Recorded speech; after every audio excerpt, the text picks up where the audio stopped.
Welcome back to today's video. Today I'm going to show you how to remove the front wheel.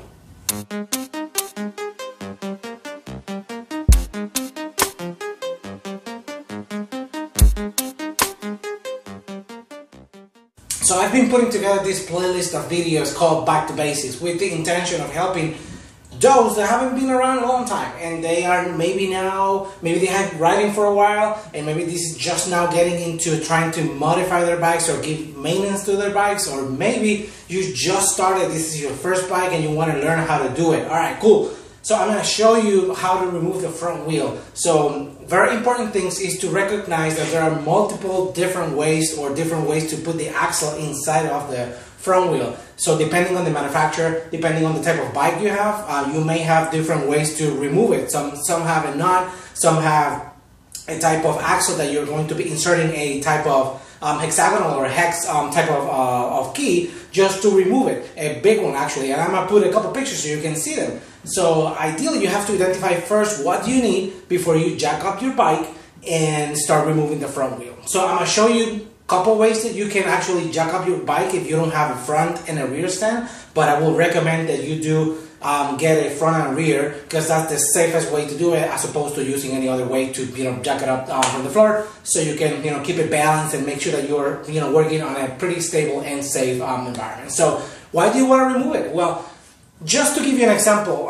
removing your tires and taking the tires and the wheels to a place to replace your tires when they are worn out, that will at least cut the price by maybe 50 or more bucks, and that's substantial. So, and this is the example. You either take your bike to the place and they're going to be removing the tires and they're just going to sometimes charge you 50 bucks to remove front and rear. But if you do it, then that's money you're saving and putting in your pocket. And then sometimes by just removing the tires yourself and keeping the bike at home, you don't have to deal with other people just dealing with your bike, and then you are the one responsible for the installation, which is great because you know that you're probably going to be super careful with your wheels, and you're going to be taking some specific care of your bike that maybe not other people are going to do it. I'm not talking about everybody. I don't want to make a generalization, but it happens. So anyway, this is how you do it. The first thing is to get your front and rear stand. If you do not have a front stand, I will probably jack it from the rear and then use a jack stand or maybe a jack just to lift it from the bottom of the crank.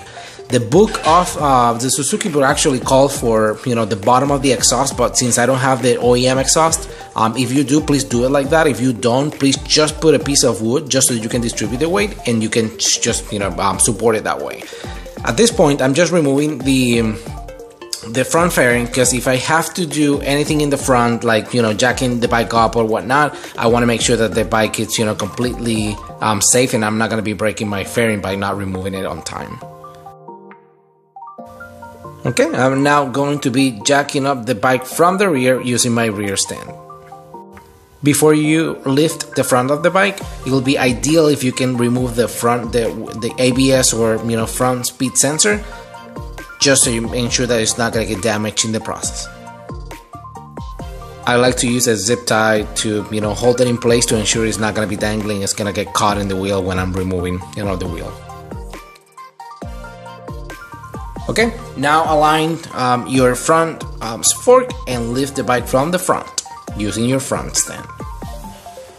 Now that I have the bike in the desired height, I'm gonna go ahead and put a couple jack stands on the rear, specifically on the swing arm, just so I can support it in case something were to happen. At least the bike is gonna get caught on the jack stands and it's not gonna fall over.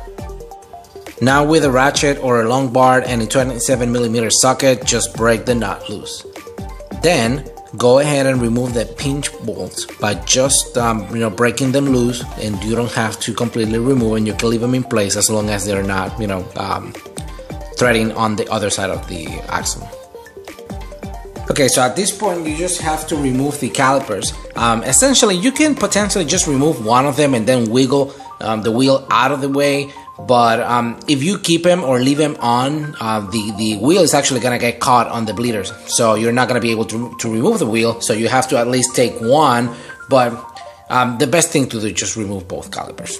that's, you know, fairly easy to do. You just need a 12mm and a ratchet, and you should be good to go. In case you're wondering, I have my belt in the way, which is the one that I use to compress the suspension when I'm drag racing, so that you're not gonna have that. You're not even have the holder in place, so don't worry about that. Essentially, the process is the same. You just have to remove the bolt. In my case, I just have additional hardware. Okay, and I always like to put a little bit of a, you know, board or something on the bottom of the wheel, just in case when I'm removing the axle, the wheel's not gonna fall off. So I just want to make sure that I'm gonna cut it. This is not necessary, but something, you know, nice to do.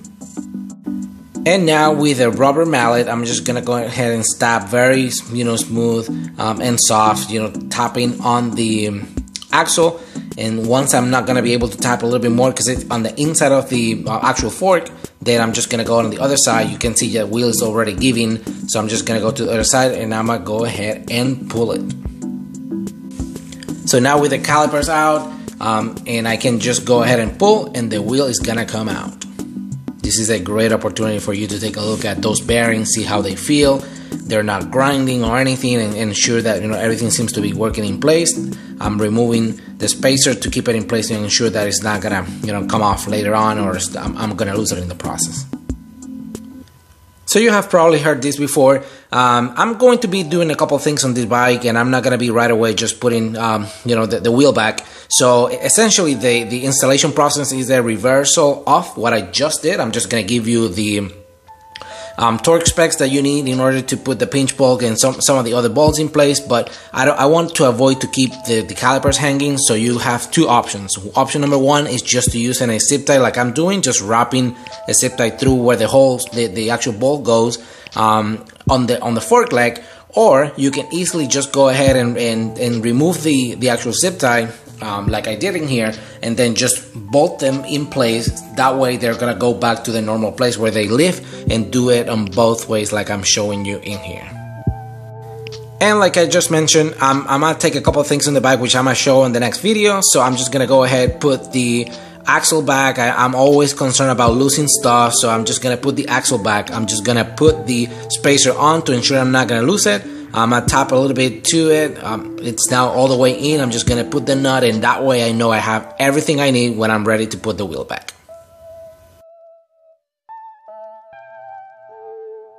Alright, so you saw it. I mean, fairly simple.